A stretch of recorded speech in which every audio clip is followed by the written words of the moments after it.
चौधरी चरण सिंह कैसे बने 5 महीने के पीएम और क्यों?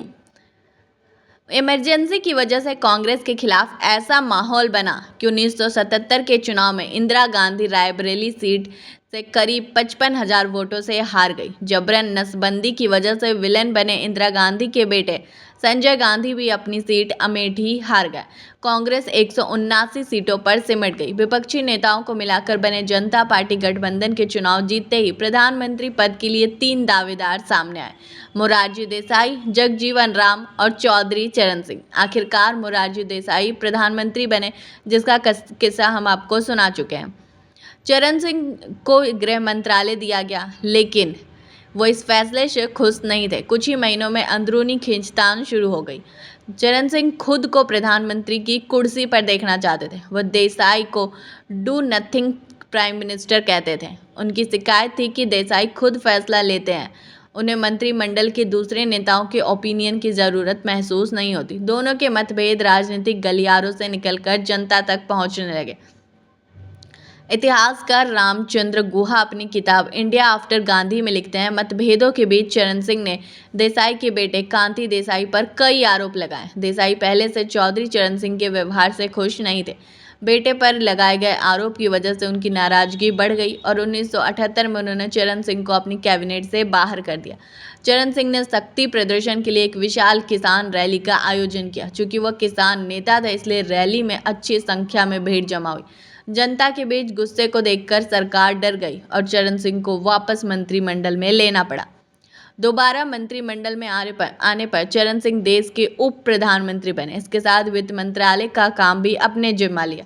उधर दलित वोट बैंक का ध्यान रखते हुए बाबू जगजीवन राम को भी उप प्रधानमंत्री बनाया गया।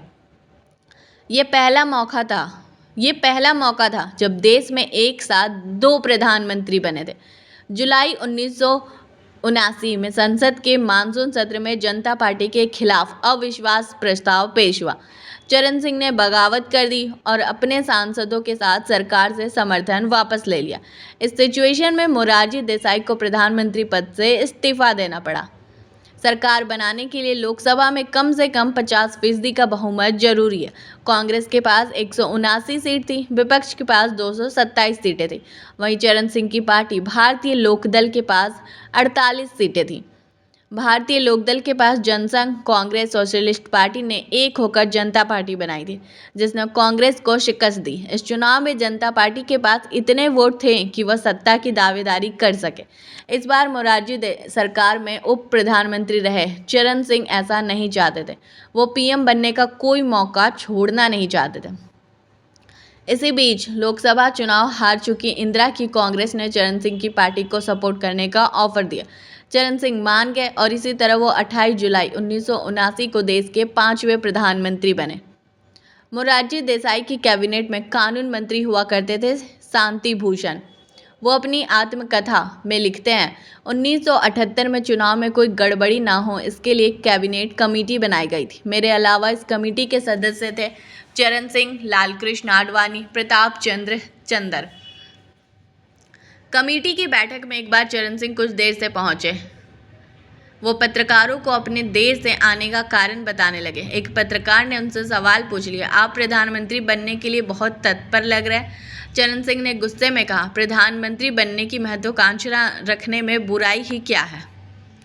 प्रधानमंत्री पद का एम्बिशन रखने वाले चरण सिंह के बारे में इतिहासकार रामचंद्र गुहा ने अपनी किताब इंडिया आफ्टर गांधी में लिखा है, मोरारजी देसाई की कैबिनेट में गृह मंत्री चरण सिंह 2 नंबर की हैसियत से काम करने वाले पहले दिन से तैयार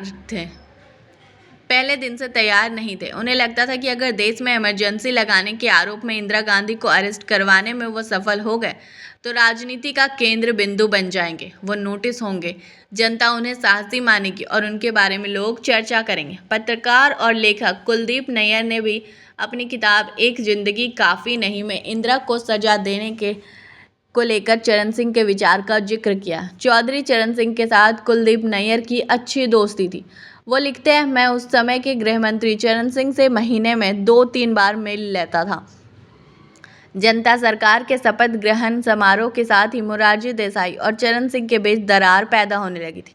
इसका पार्टी और सरकार दोनों पर ही प्रभाव पड़ा। दोनों इस बात पर भी सहमत नहीं हुए कि इमरजेंसी के दौरान जांच के लिए कमीशन नियुक्त किया जाना चाहिए या नहीं। मोरारजी देसाई ने फाइल कर लिख दिया था कि देश की जनता ने इंदिरा गांधी और उनकी पार्टी को हराकर उन्हें पर्याप्त सजा दे दी है। इस बात से चरण सिंह संतुष्ट नहीं थे।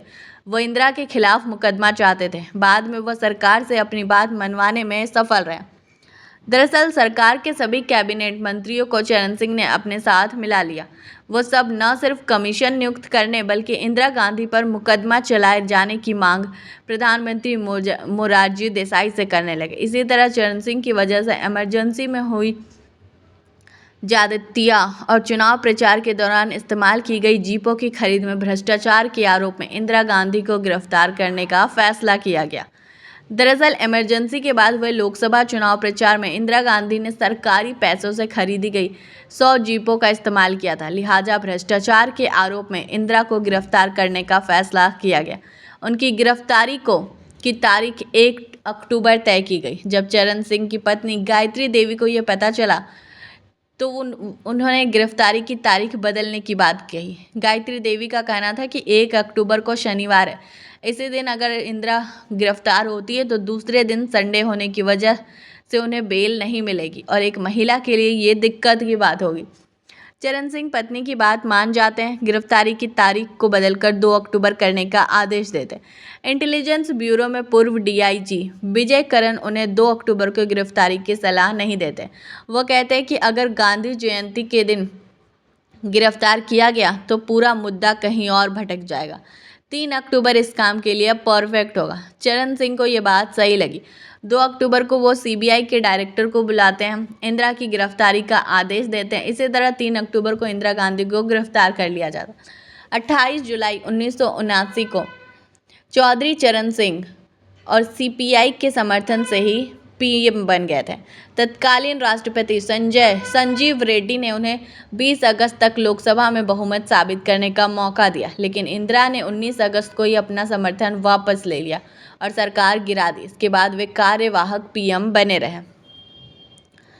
उस वक्त की हिम्मत मैगजीन ने पहले ये खबर छापी थी कि इंदिरा ने चरण सिंह को प्रधानमंत्री बना तो दिया है, लेकिन वो मध्यावधि चुनाव चाह रही है। इंदिरा जानती है कि चुनाव होने पर उन्हें ज़्यादा फायदा मिलेगा।